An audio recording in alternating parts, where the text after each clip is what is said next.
Oi, eu sou a Gabi Mota. E eu sou a Bruna Ricardo. Estamos começando mais uma Entrevista de Quarta. Nosso convidado de hoje é o Gui Lobo. Olá.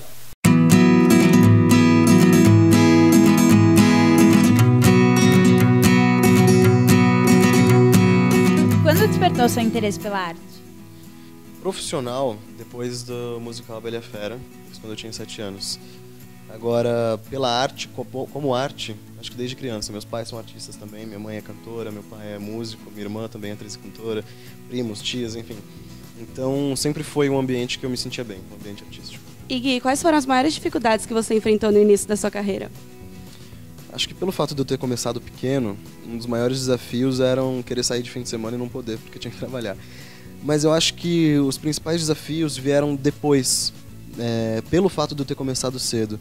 Eu acho que teve um período na minha adolescência em que eu não estava trabalhando e achava um absurdo, eu queria trabalhar, porque, nossa, já estou há 3 meses sem trabalhar, me sentindo desempregado, sendo que eu era um jovem que poderia... Não, estou de férias, estou tranquilo. Mas acho que pelo fato de eu ter começado a trabalhar muito cedo, eu tinha essa vontade de trabalhar, eu gostava do meu trabalho. Então não estar trabalhando para mim era uma coisa ruim. Acho que foi isso. Gui, qual foi seu primeiro trabalho e qual a importância dele para você? Profissional, que eu considero que foi quando eu me vi como profissional, exercendo uma profissão, foi a Bela e a Fera, um musical, a montagem oficial da Broadway que veio para o Brasil em 2002, no Teatro Abril, atual Teatro Renault. Agora, trabalho mesmo, primeira vez que eu ganhei dinheiro fazendo arte, eu tinha 4 anos, foi uma locução que eu fiz, eu não lembro qual foi o produto, qual era o tipo da campanha, mas que é um trabalho em estúdio só voz, como se fosse uma dublagem, só que de comercial. Então esse foi meu primeiro trabalho, mas o que eu considero, foi quando eu me vi como um profissional mesmo, foi na Bela e a Fera, em 2002. E falando na Bela e a Fera, como eram esses musicais que você fazia? Eram bem interessantes, eram produções grandes, então eu, menino de 7 anos no primeiro, e depois eu fiz o Peter Pan em 2007, que eu tinha 12 anos, Castelo Rá-Tim-Bum em 2008 e A Noviça Rebelde em 2009. Então eram grandes produções e eu ainda era um artista jovem, que ainda estava conhecendo tudo isso. Então cada trabalho era um bem diferente do outro, apesar de ser musical, eram em teatros diferentes, produções diferentes. Então eram grandes experiências, eram grandes escolas. Apesar de eu nunca ter estudado arte cênica, esses trabalhos eram grandes escolas e lá dentro tinham grandes professores que não eram professores, mas me ensinavam muita coisa. Além de atuar, você também canta e toca alguns instrumentos. Qual a importância da música na sua vida? Na minha vida profissional, eu acredito que a importância seja o fato dela incrementar mesmo, dela ser mais uma abertura num leque de opções que eu posso oferecer como artista. Do lado pessoal, eu acho que é uma coisa meio terapêutica. Sim, eu toco piano, um pouquinho de flauta doce e me aventuro em outros instrumentos. Acho que o que eu posso dizer que eu toco é o piano. Os outros eu só brinco e tiro alguma coisinha. Mas é uma coisa bem terapêutica mesmo. Às vezes, quando você está feliz demais, você canaliza essa energia pela música. Se está triste, a mesma coisa, você descarrega lá. Então, no lado pessoal é isso. No profissional, eu acho que ela me deixa mais... com um cartão de visita um pouco maior, talvez. Uma outra arte que faz parte da sua vida é a dança. Quando que surgiu esse interesse? Na Bela e a Fera também, em 2002. Mas foi um interesse apresentado a mim, não foi algo que partiu de mim. Você já vai entender o porquê. Quando eu tinha 7 anos, eu estreiei na Bela e a Fera, e os bailarinos e bailarinas do espetáculo, do elenco, sugeriam que eu fizesse balé. Eu fazia ginástica olímpica na época, e eles perguntavam se eu não gostava de arte, se eu não gostava de dança, se eu queria seguir a arte como uma profissão e fazer dela uma carreira. E eu dizia que sim. Então eles sugeriram balé. E na época eu falava, não, balé é coisa de menininha, não vou fazer balé, imagina, vou fazer ginástica olímpica. E uma amiga da minha mãe, Andressa Massei, que também faz vários musicais até hoje, me emprestou um filme e falou, assiste esse filme aqui, sem dizer nem qual filme era, e era o Billy Elliot. Eu assisti, e o Billy Elliot, pra quem não sabe, é um filme no qual um jovem garoto de 11, 12 anos, se eu não me engano, que luta boxe, e gosta de lutar boxe, conhece o balé e começa a fazer aulas de balé escondido do pai, porque o pai é super machista e acredita que balé é só coisa de mulherzinha, e o Billy mostra pro pai da forma mais dura que balé não é só coisa de mulherzinha e que você pode ser um bailarino e ser homem, digamos assim. Mas isso independente, na verdade. E eu assisti, gostei do filme, acabou o filme e falei, mãe, quero fazer balé. E aí entrei pro balé. Ao longo de sua trajetória, você fez trabalhos de locução, dublagem e publicidade. Qual a importância deles na sua carreira? Acho que cada trabalho traz uma experiência nova. Eu acho que quando você entra em contato com outros profissionais de outro segmento artístico, né, porque ainda assim é tudo arte, você se engrandece, você ganha mais experiência, você ganha prática, um pouco de teoria, você vê nomes de aparelhos, de mecanismos que você não tinha ouvido antes, isso a cada trabalho, a cada pessoa que você conhece. Então eu acho que isso, sabe, eu acho que essa é a maior importância desses trabalhos. E você interpretou o Léo no curta Eu Não Quero Voltar Sozinho. E como foi a sua preparação para esse personagem? O curta a gente filmou em 2010, foi comecinho de 2010. E eu tinha 14, a gente terminou no meu aniversário de 15 anos, inclusive, foi o último dia de filmagem. E a preparação foi muito curta. Não sei se é comum, por ser um curta-metragem, ou se foi por conta da época mesmo, porque a gente terminou as audições em novembro de 2009, então ali já estava no fim do ano, já era muito difícil produzir qualquer coisa, arranjar locação que não fosse cara por conta da época e tudo mais. Então a preparação, assim, eu tive 2 aulas de braille com uma senhora deficiente visual, que foi quem me ensinou a ler e escrever braille na época. E ela também me ensinou como guiar e ser guiado como se guiasse um deficiente visual. O piso tátil me fez ver que o braille está em muito mais lugares do que a gente percebe, por a gente não precisar dele. E ensaios, curtos ensaios com o elenco, mas bem focado na química entre os 3. Mais do que texto, mais do que cenas específicas. O Daniel Ribeiro, que é o diretor do curta e do longa que veio a ser criado depois a partir do curta, ele focou mais nessa parte da química entre os 3, da relação entre os 3, para trazer realmente aquela verdade pro filme. E você imaginava que esse curta iria se transformar em um longa-metragem Hoje Eu Quero Voltar Sozinho? Na época, o Daniel tinha comentado já que tinha esse plano, esse projeto de transformar o curta em longa, mas isso foi em 2010. Então o curta acabou, fomos para Paulínia com o curta, o curta começou a rodar vários festivais no Brasil e fora do Brasil, teve uma carreira linda em festivais, e Daniel e a Diana, que é a produtora executiva, correram atrás de patrocínio e tudo mais que eles precisavam pro longa, mas entre eles, assim, diziam de vez em quando pra gente, a gente tá indo atrás. Mas enfim, passou 2011, 2012, muita coisa aconteceu na minha vida profissional e pessoal. Então eu pensei, bom, acho que não vai mais acontecer, não vai mais ter o longa-metragem. E de repente, um dia, em final de 2012, o Daniel entrou em contato com a gente, pediu pra marcar um jantar. Eu, o Fábio Aldi, que faz o Gabriel no filme, e a Tessa Morim, que faz a Giovanna, são os outros 2 protagonistas. E deu a notícia de que o filme ia existir e a gente ia rodar. Então foi bem incrível, assim, foi um choque, porque eu já tinha me despreparado para aquilo, me preparei super psicologicamente, claro, na época do curta, e depois, não vai rolar, desisti da ideia, e depois voltou essa notícia, então foi bem incrível. Então eu imaginava, mas não imaginava ao mesmo tempo. E qual foi a sua reação ao ver o filme estreando em diversos países e sendo traduzidos para diversas línguas? Acho que choque. Choque, surpresa, gratidão. Oh meu Deus, como eu pude fazer isso desse jeito, porque tem coisas, acho que todo artista passa por isso, que vê, principalmente em filme e em teatro, nem tanto, porque a gente sempre tem a chance de fazer de novo, mas em audiovisual raramente, aliás, nunca. Então foram um caldeirão de sentimentos, de emoções. E a primeira vez que eu vi o filme foi em Berlim, no Festival Berlinale, que foi quando a gente foi pra lá em 2014, foi o primeiro festival, foi a estreia mundial do filme lá. Então, o diretor e a produtora não tinham deixado a gente assistir o filme aqui no Brasil antes. Eles queriam que a gente assistisse lá, que ia ser a primeira exibição. E foi sensacional, foi numa sala enorme de cinema, à noite em Berlim, todos aplaudiram, até o fim dos créditos, isso foi surreal. E depois o filme, por festivais, passou em vários países, depois foi lançado comercialmente, ainda está sendo lançado em alguns países, estreou na Espanha recentemente, então foi lançado em mais de 20 países, se eu não me engano, 18 ou 20 países, ainda tem Itália para lançar, ainda tem países para serem lançados. O DVD no Brasil, fora do Brasil, então é muito surpreendente ver um projeto que começou com um curta-metragem de 17 minutos se transformar num longa-metragem não muito maior do que isso, tem um pouco menos de 1h30 o filme, mas que alcançou esse lugar e continua andando pra frente, com essa carreira linda que esse filme tá fazendo, então é muito gratificante. E como você se sentiu ao descobrir que o filme iria representar o Brasil no Oscar? Acho que assim como eu me senti na estreia do filme em Berlim, não sei se eu consigo identificar um sentimento ou uma sensação que tenha se sobressaído às outras.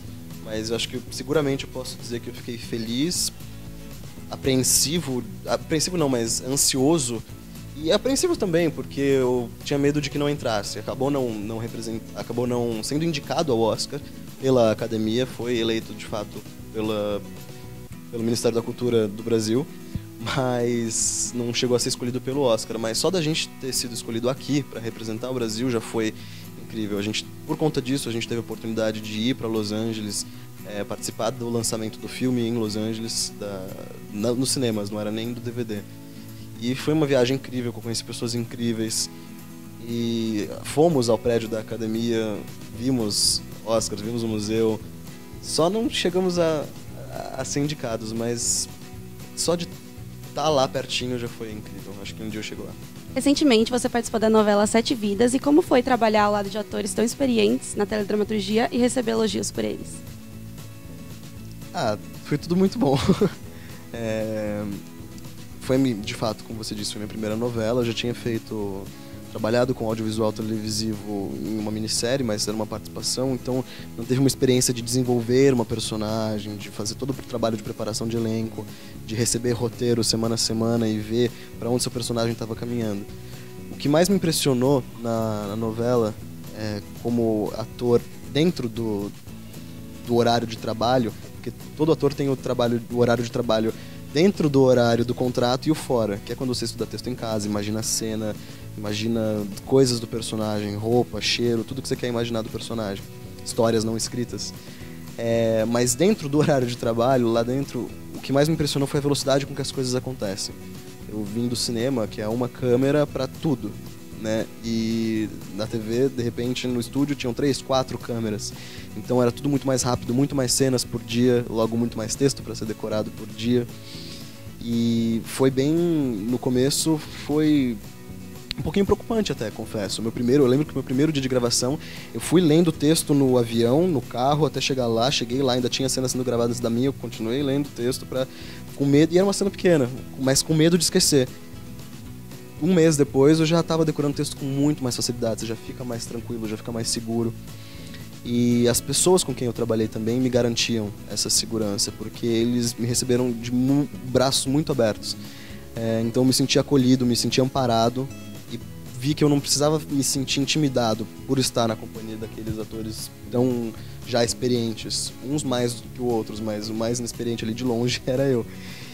Eu percebi que não precisava me intimidar, que eu podia usar eles justamente como apoio, como troca.